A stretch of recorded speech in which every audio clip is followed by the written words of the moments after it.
Man, I just played episode 0 from the podcast, Successfully Unsuccessful, and really began to remember why I called it that and why I came up with the concept. And the reality is, there's just so many things that add up to the success I had from all of my unsuccess, because change is really hard. And to stop doing the things that I'm not supposed to be doing and to start doing the things I should be doing is so difficult. And the reality is, if I hadn't changed at the time that I did, the guardrails would have been not something that could have prevented my car from going off the road. See, as stewards, reaching people is also our responsibility. It comes with the reaching people as a stewardpreneur is something we steward.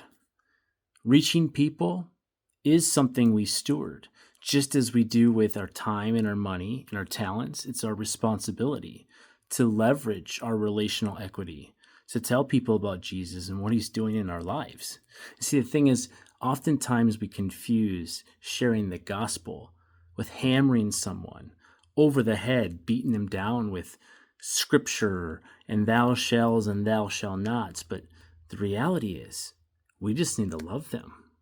We need to be there for them, show them kindness, show them grace, not talk behind their back, encourage them, uplift them.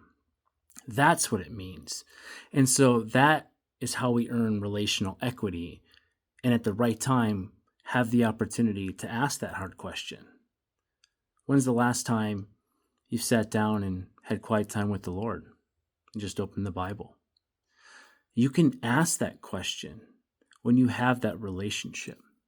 And I often found that was my struggle, because I wasn't doing that myself. How could I share someone about my faith and tell them about Jesus if it wasn't real for me? So I feel like stewarding that knowledge we have of how he's working through us means we're supposed to take action and pour into someone. Be patient, be kind, be calm, be gracious to those people. See, often I feel like we lend ourselves to whatever it is that commands our attention.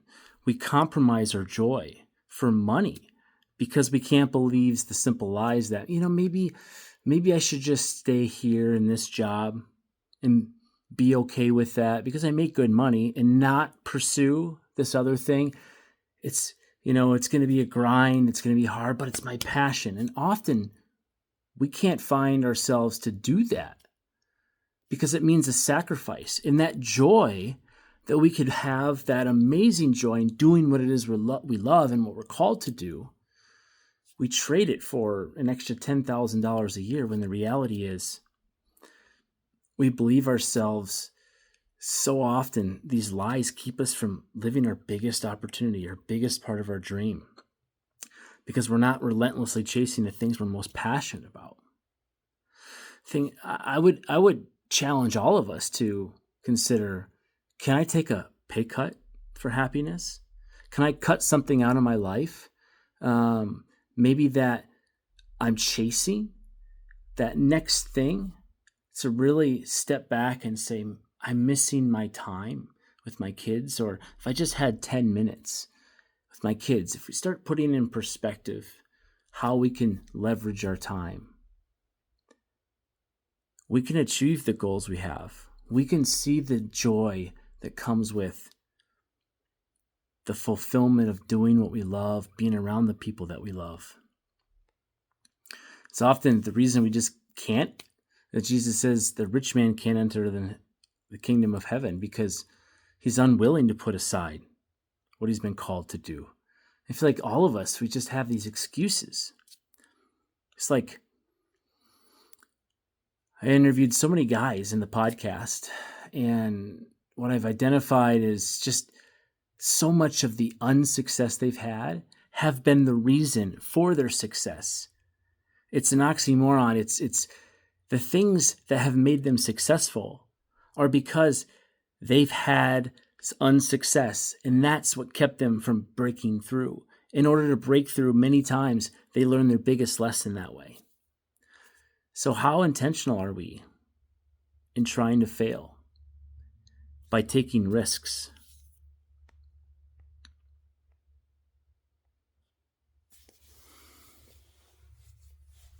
Oh man, so many times we focus on just treating the symptom of the problem, not the actual root cause. So for example, for me, it's anger. Getting upset, getting frustrated, yelling is often because my child has triggered something. Let's, for example, say that they pulled me away from what it was I was doing at that moment. And anger comes out. Why? What? I'm busy. Can't you see? Because I'm so intent on the thing that I think I need to be doing right now that when I was pulled away from that split second, the focus was no longer on me and what I was doing, and the response was the selfish nature inside. And see, oftentimes, if we don't identify those issues up front or willing to look at them, those blind spots grow, meaning at some point it's part of our normal behavior. We're not even aware that we do this. It's like seeing that person in public, that parent that's just rude to their kids, and you wonder, man, if they talk to them like that here in the store at Target, I wonder how they talk to them at home. I saw this lady grab this kid at the Great Wolf Lodge when we were staying in I think it was California, and I stood up to her and she threatened me. What, are you going to call the cops? And so I was just baffled. But hearing these things, we ask ourselves, how did we get there? And if we look down deep, often we just focus on that's an angry person and not understanding that below the selfish desires help us become more selfish. So often these are blind spots or just too much pride that we're not willing to put in the work to either get better or just too darn ignorant to even understand that we have a problem. See, working in our full potential, though, allows us to see that. If we're up front with God, if we're aware, if we keep our mind and thoughts captive, we can start to think about these areas that we should change. These things about ourselves that we can do something different. Because real change is really hard. It takes action and it takes discipline. But it's so easy. It's to say, I'm too busy. It's so easy to not set your alarm 30 minutes earlier or to not weigh yourself and look at the reality of your 20 pounds overweight or to count your calories. It's easy. But if we set ourselves up for success, if we set goals, the discipline that we need comes from achieving those goals. And that's how we receive change, because change is hard. Whatever it is, it just starts with taking one step, one small step in doing the right thing, and then do it again and do it 21 times, and then you would do 3 successions of 21 and you've nailed it. See, I didn't have any qualifications or specific goals that my family had for me to go and achieve this level of success. I just wanted something different. I wasn't given a scholarship. I wasn't given all these great, hey, I'm going to set him up for success advantages. I moved to Minnesota with $1,200 by myself. And I had to work my butt off, pay rent, pay for groceries. I had to hold a job. I had to pay those bills. And you know what? I realized when I figured out I was doing something that I loved, I didn't mind it. I really actually enjoyed it. When I felt that I connected with what I was doing, when I was able to communicate what I believed in, when I would sell something and then see an action take place, I realized this is it. So then the next layer was, how do I make more money doing that thing? And so for me, I love to sell. I moved to Minnesota at a young age, 18 years old, and I just took a job at Best Buy because I love technology. They put me in the cashier's role. I figured out from that area I could sell a replacement plan to someone leaving the door. And the leadership team saw that and they said, let's put this guy back in home theater where the big ticket items are, and fell in love with that and found that I had a knack for it. But once I saw I had a skill and a passion, the next step for me was I needed to figure out how to monetize it more. And so if I would show up to work doing something I love, I knew retail wasn't it, because I'd be sacrificing my nights and my weekends. How would I have kids with that sort of schedule?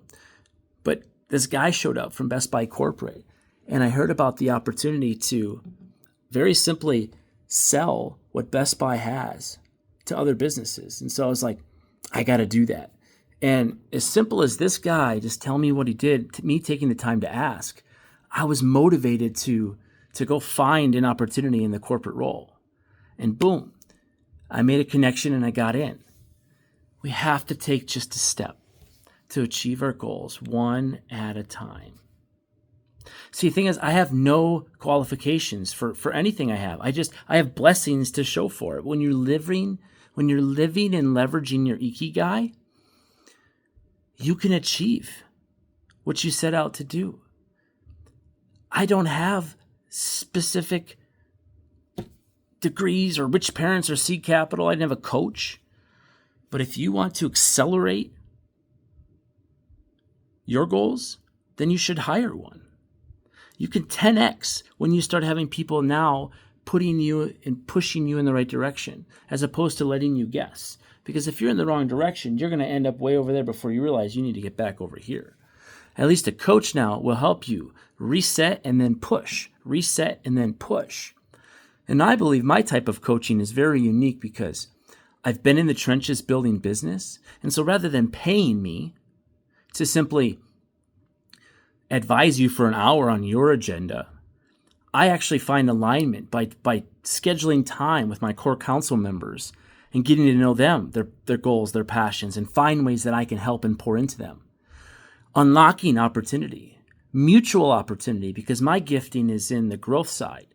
And so the perfect partnership comes from finding and partnering those that want to be operators or take that next step, where I can take the marketing side or the idea side and together then leverage a technology platform that would allow consistency and simplicity and to be able to follow the processes and procedures in one company as I can 100 companies.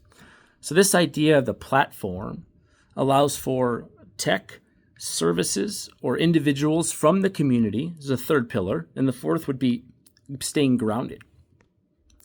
So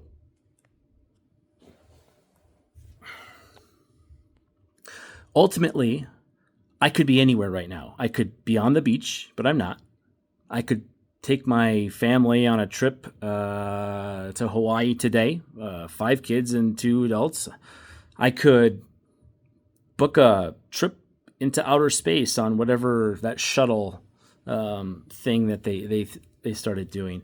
I can afford that. I could buy a Lamborghini. I could buy a few Lamborghinis. But I don't believe that is what I should be doing at this moment in time. I'm not saying there's anything wrong with that, but when I look at what I have today and my goals, I continue to work because I do have other goals, not financial goals for the purposes of more Lamborghinis, but rather the idea that if I could retire, why haven't I? And because I believe that retirement isn't really a biblical word. It's actually one of those words that we've made up as a Western culture that we put our time in and eventually we can go enjoy it. But it's a fallacy because by the time we can afford to enjoy it, our bodies aren't ready or able to. And so why are we wasting the time we have today to be with our kids on a Saturday and mowing the lawn? Today I did that, and actually what my aha moments came from this. So very cool to understand when your passions are aligned. You can do anything. There's a dichotomy, though, between control and freedom.